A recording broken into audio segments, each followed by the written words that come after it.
बिस्मिल्लाहिर्रहमानिर्रहीम। आज हमारा टॉपिक है Coulomb's law, second year physics, topic chapter number 12। First topic Coulomb's law. The force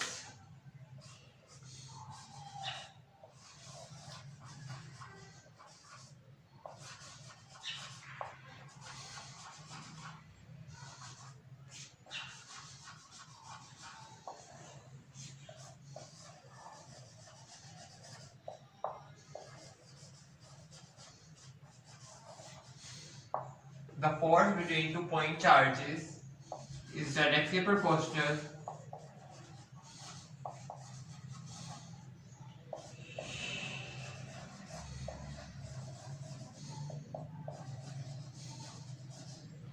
to the product of charges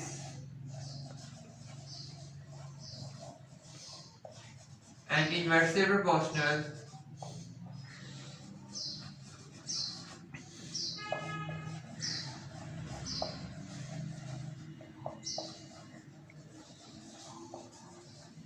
to the square of distance between them.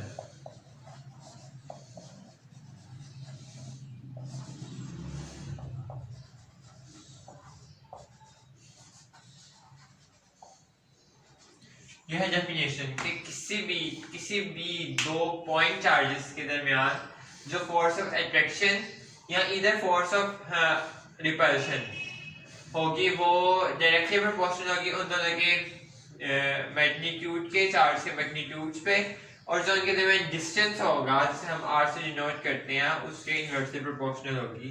अगर हम इसको diagrammatically देखें,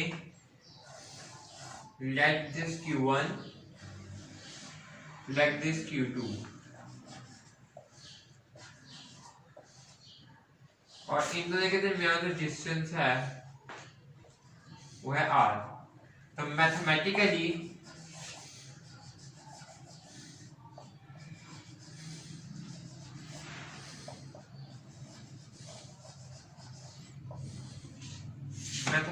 हमें ये डेफिनेशन से ये पता चल रहा है कि जो force is directly proportional to the product Q1 and Q2 and F is inversely proportional to 1 over R square।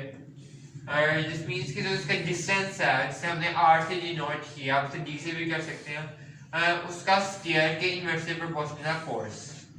say it A, say this B, by combining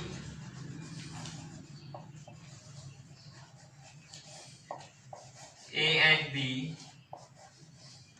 we get F is directly proportional to Q1 Q2 over R square।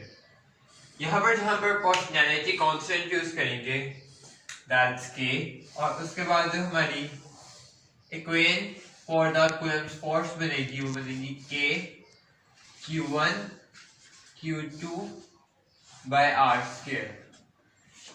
K is proportionality constant equals to 9 cross 10 raised to power 9 Newton meter square per Coulomb square, and K can be found from the value 1 by 4 pi epsilon naught epsilon r. As we know, epsilon r is equals to the 1 and approx equals to 1 for vacuum and air respectively.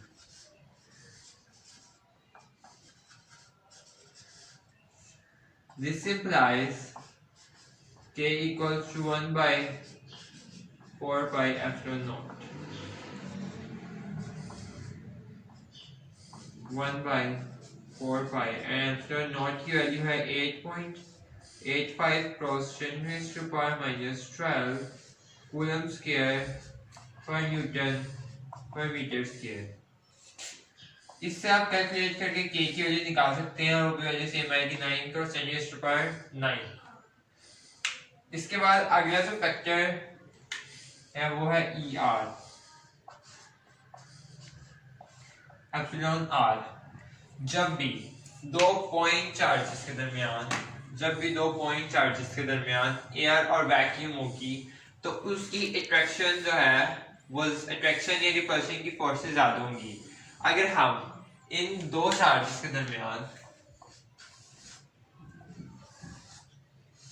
कोई glass का piece रख देंगे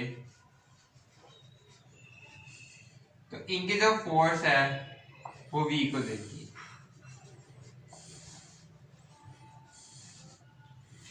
और ये किस तरह मालूम होगा क्योंकि epsilon R for the glass is different from the epsilon R for the air and vacuum.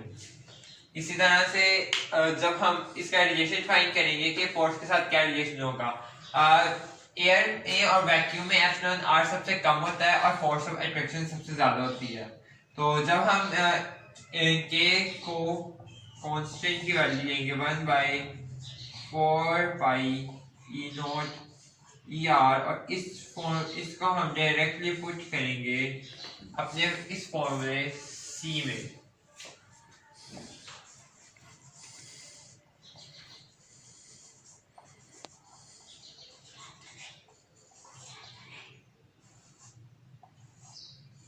तो हमारे पास फोर्स की वैल्यू आएगी F equals to 1/4 pi epsilon not epsilon R Q1 Q2 over R square. अब इसके अंदर जो values हमने F के अंदर और F2 के अंदर सेम थी उसको हम F से रिप्लेस कर देंगे and F2 equals to F over epsilon R। अगर हम F को एज अ कांस्टेंट रखें कि F is a constant for a while तो हम ये कह सकते हैं कि F2 यानी कि कोई भी दो पॉइंट चार्जेस के दरमियान फोर्स जब हम उसके दरमियान कोई सॉलिड मटेरियल रख देंगे तो फोर्स 2 कम हो जाएगी by factor of epsilon R। और ये इनवर्स रिलेशन है, फोर्स ज्यादा होगी तब जब एप्सिलॉन नॉट R की वैल्यू कम होगी और जब एप्सिलॉन नॉट R की वैल्यू ज्यादा होगी तो फोर्स की वैल्यू ऑटोमेटिकली कम होगी क्योंकि इन दोनों के दरमियान इनवर्स रिलेशन है। अब एप्सिलॉन नॉट R के यूनिट्स क्या हैं, ये बहुत ही इंपॉर्टेंट शॉर्ट क्वेश्चन है जो अक्सर पेपर में पूछा जाता है।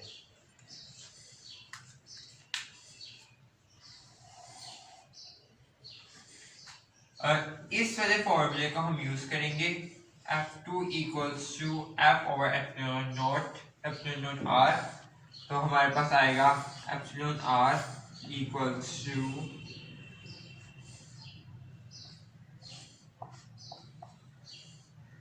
F by F2।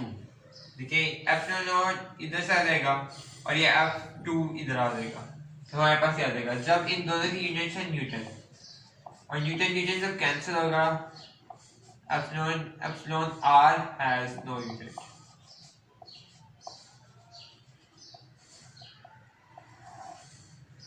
इसी के साथ इन दो चार्जेस जो दोनों फोर्सेस एक्सर्ट कर रहे हैं तो यहाँ पर न्यूटन्स का third law of motion, every action has a reaction but in equal and opposite direction.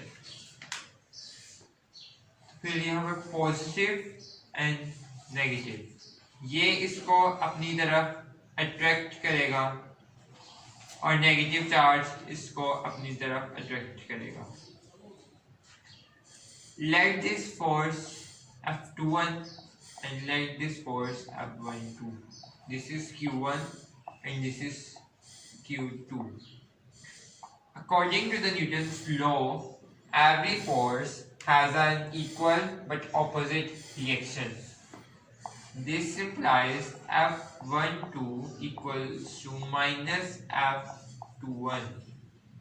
the magnitude should be same, but the negative sign